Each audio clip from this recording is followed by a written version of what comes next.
Assalamualaikum warahmatullahi wabarakatuh. Kembali lagi bersama saya Delta Hendro, guru matematika dari MTSM Cupak Kabupaten Solo. Baik dari semua, pada kesempatan kali ini kita akan kembali menayangkan video lanjutan dari pembahasan soal prediksi dari ujian sekolah tingkat SMP MTS tahun 2020-2021. Kita lanjut, ini soal yang pertama. Hasil dari 32 pangkat 2/5 adalah langkah kita dalam perpangkatan ini. Berarti langkah kita 32 pangkat 2/5 ini, kita cari 32 ini pangkatnya pangkat berapa bisa dikalikan dengan pangkat yang sama, yaitu 2 kali berapa kali berapa. Karena di sini adalah ada 5, penyebutnya 2/5, berarti patokan kita harus mencari 5. Berarti n pangkat berapa yang hasilnya 32, yang n pangkat 5. Berarti berapa berdasarnya? Berarti di sini kalau 2 kali 2 4, kali 2 8, kali 2 16, kali 2 dapat 32. Berarti n kita adalah 2 pangkat 5. Nah, karena 2 pangkat 5 ini adalah 32. Berarti 2 pangkat 5 dikali 2/5. 5 dibagi 5 habis, tinggal lagi 2 pangkat 2. 2 pangkat 2 dapat 4. Baik, kita lanjut soal yang kedua.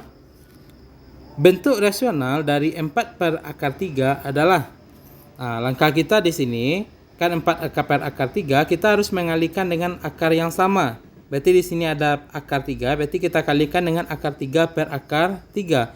Karena akar 3 dibagi akar 3 hasilnya adalah 1, tidak akan merubah arti dari soal kita 4/3 tadi. Berarti 4/3 dikali dengan akar 3/3. 4 dikali akar 3 dapat 4/3, per akar 3 dikali akar 3 dapat 3. Berarti 4/3 dikali akar 3. 4/3 akar 3. Baik, kita lanjut soal yang ketiga. Hasil dari akar 5050 kuadrat dikurang 4950 kuadrat adalah. Nah, berarti di sini karena ada 2 suku yang dikuadratkan, berarti di sini adalah kita namakan dengan selisih 2 kuadrat. Rumus dari selisih 2 kuadrat adalah A tambah B dikali B A kurang B. Berarti A tambah B dikali A kurang B. Langkah kita di sini berarti 5050 ditambah 4950. Kemudian 5050 dikurang 4950. Nah, 5050 ditambah 4950 dapat 10.000. Kemudian 5050 dikurang 4950 dapat 100. Berarti 10.000 dikali 100 dapat 1 juta. Kita cari akar dari 1 juta adalah 100. Kita lanjut soal yang keempat. Bila segitiga adalah bilangan yang berbentuk n dikali n tambah 1/2 dengan n adalah bilangan asli, banyaknya bilangan segitiga yang kurang dari 100 adalah. Nah, kita ambil patokan tadi soal kita, n dikali n tambah 1/2, karena di sini kurang dari 100. Banyaknya bilangan segitiga yang kurang dari 100, berarti di sini kecil dari 100 atau kurang dari 100. Berarti 2 kita kali dengan 100 dapat 200. Tinggal lagi n dikali n tambah 1 kecil dari 200. Sekarang bilangan yang mendekati hasil yang mendekati 200 tetapi tidak lebih dari 200 atau tidak mencapai 200. Berarti dia kurang dari 200. Berarti n kita yang bisa adalah 13. Karena 13 tambah 1 ini adalah 14. 14 kali 13 dapat 192. Sementara 192 ini adalah kecil dari 200. Berarti n yang bisa adalah 13. Maka n sama dengan 13. Kita lanjut soal yang kelima. Diketahui titik A 3,2 ditranslasikan oleh 3 dengan negatif 1.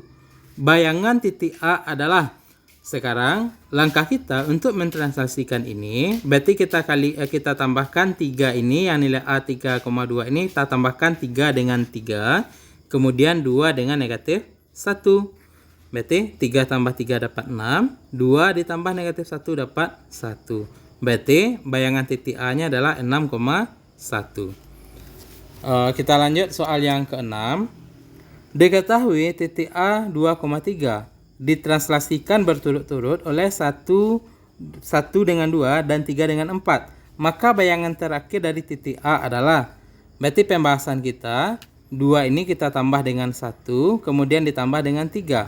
2 tambah 1 tambah 3. Kemudian suku keduanya yaitu 2, 3 ditambah 2 ditambah 4. Berarti 2 tambah 1 tambah 3 dapat 6. Kemudian 3 tambah 2 tambah 4 dapat 9. Berarti bayangan terakhir dari titik A adalah 6,9. Kita lanjut soal yang ke-7, yaitu mengenai perbandingan. Diketahui dua buah gambar yang sebangun, dua buah bangunan yang sebangun.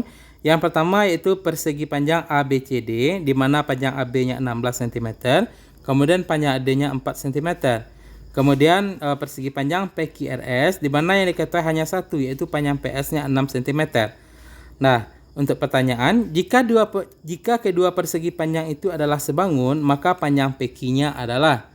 Nah, langkah kita di sini kita bandingkan panjang yang panjang dari bangun yang pertama dibandingkan lebar bangun pertama.